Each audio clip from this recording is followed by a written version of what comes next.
दोस्तों वीडियो शुरू करने से पहले कुछ कहना चाहूंगा। कुछ लोग चाहते हैं कि मैं एक वीडियो बनाऊं क्योंकि कुछ यूट्यूबर्स में आपस में कुछ कोर्ट केस हो गया है। 2 करोड़ का केस एक यूट्यूबर ने दूसरे पर कर दिया है और सभी ने एक हैशटैग चला दिया है। अब सच कहूं तो मुझे नहीं पता कि कौन सच बोल रहा है और कौन झूठ बोल रहा है, क्योंकि दोनों लोग एक दूसरे को झूठा बता रहे हैं। मैं मानता तो हूँ केस नहीं करना चाहिए था, खास करके तब जब दूसरा व्यक्ति इतनी मुश्किल में है, परंतु सही कौन है और गलत कौन है मैं बिल्कुल नहीं जानता और गलती से भी मैं अधर्म की साइड नहीं लेना चाहता और यही कारण है मैं इस पर चुप ही हूँ। ट्विटर पर जनता एक हैशटैग ट्रेंड करवाकर प्रशासन पर जोर तो डाल सकती है कि कोई एक्शन लिया जाए, परंतु अगर पूरे भारत के लोग भी मिल जाएं तो किसी जज पर प्रेशर नहीं डाल सकते कि केस को ही बंद कर दिया जाए। अब जो मैंने कहा उसको उदाहरण से समझो। मान लो एक व्यक्ति चोर है तो जनता जितना मर्जी हैशटैग ट्रेंड करवा ले, जनता चोर को नहीं बचा सकती। चोर पर तो कोर्ट एक्शन लेगा ही। हाँ, अगर एक चोर पर मुकदमा नहीं चल रहा क्योंकि वो किसी मंत्री का बेटा है तो जनता हैशटैग चलवा कर उस पर मुकदमा चलवा सकती है। और ये सिर्फ उदाहरण है। भगवान से प्रार्थना करूंगा किसी के साथ भी अन्याय ना हो। मैं नहीं समझ पा रहा कि आखिर धर्म के पक्ष में कौन है, इसीलिए अभी मैं इस झगड़े से बाहर हूँ। अभी के लिए तो मुझे खुद समय चाहिए और बहुत सारी और भी इंफॉर्मेशन चाहिए। और हमारे शास्त्रों में भी बताया गया है कि अधूरा ज्ञान इंसान को भ्रमित करता है। तो चलिए वीडियो शुरू करते हैं। जय श्री कृष्ण दोस्तों ये वीडियो हर उस स्टूडेंट के लिए है जो अपने आप को डिमोटिवेटेड फील करता है, खास करके तब जब उसकी 10 मजबूरियां होती हैं या जब उसको पढ़ाई में दिलचस्पी ही नहीं होती, वो भी एक पर्टिकुलर विषय के कारण। दोस्तों मैं ये बिल्कुल मानता हूँ कि हर व्यक्ति हर किसी चीज में महारत हासिल नहीं कर सकता और ऐसा करने की कोई जरूरत भी नहीं है। इस विषय पर मैंने एक वीडियो भी बनाई थी जिसका टाइटल था कड़ी मेहनत रंग क्यों नहीं ला रही। इस वीडियो पर मुझे कुछ लोगों ने कहा था कि मैं इसका कुछ सोल्यूशन भी दूं। अब सच तो ये है कि आजकल हम जिस एजुकेशन सिस्टम को फॉलो करते हैं वो अंग्रेजों का बनाया हुआ है और उसमें खुद ही बहुत सारी कमियां भी हैं। आप खुद सोचिए, अगर आप सचिन तेंदुलकर से कहो कि वो क्रिकेट छोड़कर अच्छा गाना गाए तो शायद सचिन तेंदुलकर का नाम सबसे घटिया गायकों में होगा, और जब आप इन्हीं सचिन से क्रिकेट खेलने को कहोगे तो शायद ही इनसे अच्छा कोई खेल पाए, क्योंकि ये सचिन का काम है। और गीता जी में इसी को स्वधर्म कहा गया है। वहीं सिक्के का दूसरा पहलू ये है कि हमारा आज का एजुकेशन सिस्टम ऐसे नहीं चलता। खास करके कक्षा 10वीं तक हर एक विद्यार्थी को सभी विषय पढ़ने के लिए मजबूर किया जाता है, चाहे उस विषय में उसका इंटरेस्ट हो या ना हो। और ऐसे में विद्यार्थी का मनोबल टूटना भी स्वाभाविक है। पर हम इसका करें क्या? क्या कुछ है इसका सोल्यूशन? क्योंकि मुझसे बहुत से स्टूडेंट्स ये प्रश्न करते भी हैं। अब इस वीडियो में मैंने कोई पढ़ाई करने की टेक्निक तो नहीं बताई। हाँ, अगर आप चाहते हो कि मैं इस पर भी वीडियो बनाऊं कि पढ़ाई करने का सही तरीका क्या है तो मेरे को कमेंट करके बताओ। इस वीडियो में मैंने आपको रोशनी देने की कोशिश की है जिससे आपके मन का अंधेरा दूर हो सके। हॉस्टल में रहता लड़का या हर एक स्टूडेंट इस कहानी से खुद को जोड़ा पाएगा। ये कहानी हर एक विद्यार्थी की है। और हाँ, अगर आप संपूर्ण गीता को कहानी और उदाहरणों द्वारा समझना चाहते हो तो फर्स्ट कमेंट से मेरे द्वारा लिखी विश्व की सबसे सरल गीता को खरीद सकते हो। कुछ ना समझ आने पर आपको मेरा व्हाट्सएप नंबर भी मिलेगा। तो चलिए सीधा आते हैं कहानी पर। रमेश गांव का एक लड़का था और उसके पिता एक किसान थे। रमेश पढ़ाई में काफी अच्छा था और अपनी कड़ी मेहनत के बलबूते पर ही उसको शहर के एक अच्छे इंजीनियरिंग कॉलेज में एडमिशन मिल गया। रमेश का सपना भी यही था कि वो एक सॉफ्टवेयर इंजीनियर बने। कॉलेज में प्रवेश करते ही कुछ ही दिनों बाद उसे ये समझ आ गया कि उसकी रुचि कुछ एक विषयों में नहीं हो पा रही।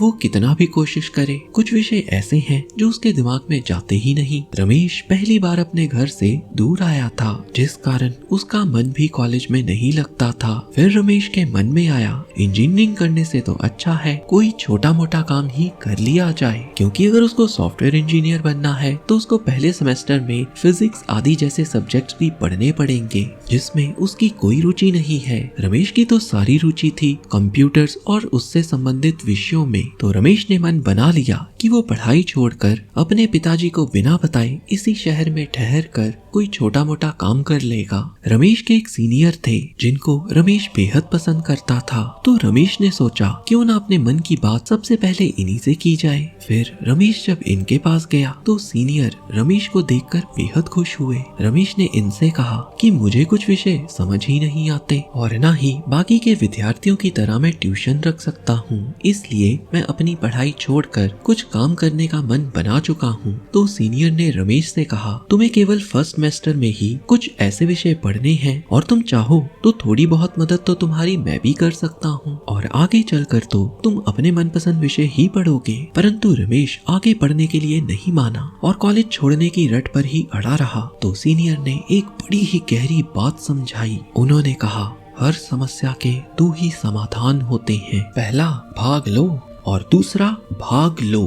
बात सही भी थी, या तो तुम परिस्थितियों से भाग जाते हो या फिर समस्या में भाग लेकर उसका समाधान ढूंढने की कोशिश करते हो। परंतु इस बात से भी रमेश के सिर पर जूं तक न रेंगी। तो सीनियर उसे घुमाने के लिए हॉस्टल से बाहर सड़क पर ले गए। सड़क के उस पार कुछ झोपड़पट्टियां थीं और इन झोपड़पट्टियों के बाहर कुछ बच्चे खेल रहे थे। पास जाकर पता चला ये बच्चे रेल खेल रहे हैं। सभी बच्चों ने एक दूसरे की कमीज को पकड़ा हुआ था। सीनियर ने बताया हर रोज ये बच्चे ऐसे ही यहाँ पर खेलते हैं। हर रोज कोई ना कोई बच्चा या तो इंजन बन जाता है या कोई डिब्बा बन जाता है और हर बार ही इंजन और डिब्बे वाले बच्चे बदलते हैं। सीनियर ने ये भी बताया परंतु ना जाने क्यों एक बच्चा है जिसके शरीर पर केवल एक चड्डी ही है, वो हर बार गार्ड ही बनता है और हर बार गार्ड केवल यही बनता है और कोई नहीं। तो रमेश ने इसका कारण पूछा तो सीनियर ने बताया मैंने तो कभी ये जानने की कोशिश ही नहीं की। रमेश को उत्सुकता हुई तो वो चला गया इस चड्डी पहने गार्ड बने बच्चे के पास। रमेश उससे पूछने लगा तुम हमेशा ही गार्ड बनते हो, क्या तुम्हें गार्ड बनना इतना ही पसंद है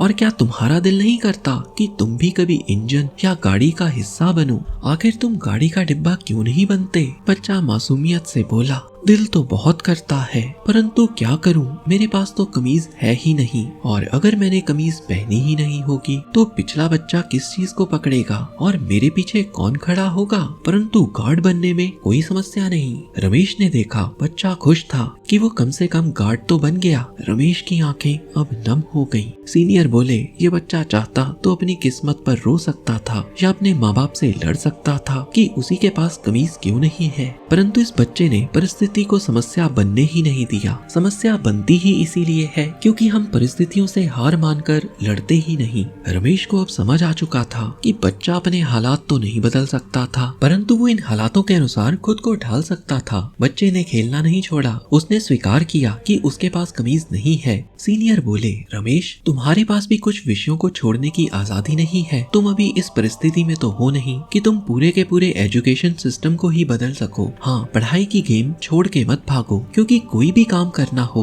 उसमें समस्या तो आती ही है, चाहे वो तुम्हारा स्वधर्म ही क्यों ना हो। स्वधर्म के मार्ग पर भी चलने में कुछ काम ऐसे करने पड़ सकते हैं जिसमें तुम्हारा मन ना लगता हो। श्रीमद् भगवत गीता के 18वें अध्याय के 48वें श्लोक में श्री कृष्ण बताते हैं हे अर्जुन अपना स्वाभाविक कर्म चाहे दोषपूर्ण ही क्यों ना हो उसका कभी त्याग नहीं करना चाहिए, क्योंकि जिस प्रकार अग्नि में धुआं होता है वैसे ही प्रत्येक कर्म में कोई ना कोई दोष भी होता है। दोस्तों अगर आप एक विद्यार्थी हो और आप डॉक्टर बनना चाहते हो तो आपको ऐसे काम भी करने पड़ सकते हैं जो आप करना नहीं चाहते, परंतु आप गेम छोड़कर भी भाग जाओ, ये भी कोई बात तो नहीं हुई। और हाँ, अगर आपने इस वीडियो का पहला भाग अभी तक नहीं देखा जिसमें आपको हमारे एजुकेशन सिस्टम की कमियों का पता चलता है तो यहाँ पर क्लिक करके देखना मत भूलिए और इस वीडियो को हर उस विद्यार्थी के साथ शेयर करें जिसको आप जीवन में सफल देखना चाहते हो। और अगर आप उन टिप्स को जानना चाहते हो जिनसे आपके मार्क्स बढ़ सकते हैं तो कमेंट करके बताइए, मैं उस पर भी एक वीडियो जल्दी बनाऊंगा। हरे कृष्णा।